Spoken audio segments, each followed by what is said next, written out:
Okay, today I want to talk about balance. But I want to talk on the fact of how much of a small, so-called small thing can alter your balance. Depending on how grounded you are sometimes. It's like, again, if you're doing the things that keep you feeling good about yourself, then the notion of being pulled left, right and center doesn't affect you so much, because you accept yourself, and when you accept yourself, you're more sturdy, because that's the grounding of love. In general, I don't think we're aware of how quickly we can start to alter our reality, because at the end of the day,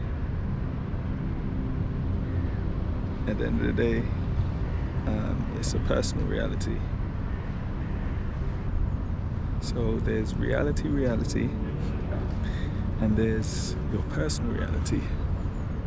So if you have a personal reality, it makes me wonder, that must mean you have a lot more control over your life than you think, by simply just doing the stuff that makes you feel good. You could just be in, for whatever reason, you have like 2 minutes of not feeling your best. You can alter that immediately by simply thinking something good, by simply going for a walk, by simply having a glass of water can help you move in the right direction.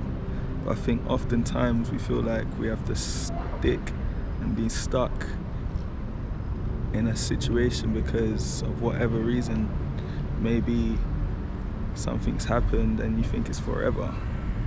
So then you dwell on the fact that you think it's forever, rather than understanding, okay, this is one part of my life. I'm still alive if I'm able to understand this and analyze this. So therefore, let me keep it moving onto something blessed, or think of ways how to convert that energy or that understanding that you just gained and level up from it by, again, making a small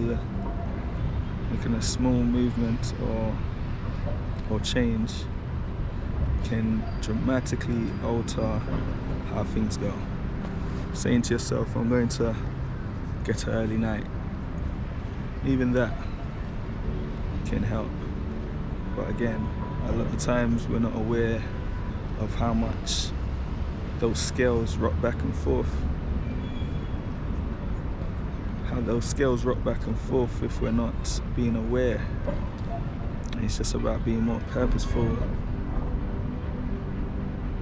and understanding to how you are perceiving things, what is affecting you, what could be distracting you. It's like knowing these things, let's understand that that's one side. Now you can level it out by being on the other side, like whatever the other side you think that is, and just doing it immediately, rather than, again, dwelling, because the more you dwell on stuff you cannot change, is the longer it takes for you to get out of it. And the longer it takes you to get out of it, is the more it becomes a habit, the more it becomes your normal thing you do. So it's about knowing and finding ways to make yourself feel good positively and stay there, because that's all it is. That's what living a good life is. It's like, how can you continuously stay in a good vibe, stay in a good mood, just hold that smile in your face, share the smile, share good vibes,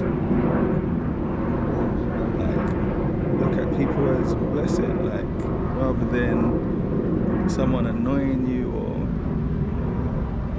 are they about to do this, can they do this? Like, let's look at things in a positive light, even if your surroundings or the environment you grew up in tells you otherwise, because again, it's literally, that's the judgment that holds these things relevant to you and keeps them there because you keep on validating them with your ideas, which again is just your personal reality. And yes, you can find a bunch of people to side with your ideas, but it's still your own personal idea, so we can change it if we would like. If we're not feeling good about these ideas, you can change your ideas. It's literally that simple. But again, sometimes we don't know how to because we're not looking at it in a way that we can understand. It's like we're just fully experimenting with everything, and that's fine because that's what life is about. However, we can work out some flowing aspects about our life and pay attention to that because that is our personal reality. So let's pay attention, people, and let's be purposeful. Find the balance, keep going, don't beat yourself up, be good to yourself, be good to other people, and let's lift this frequency high.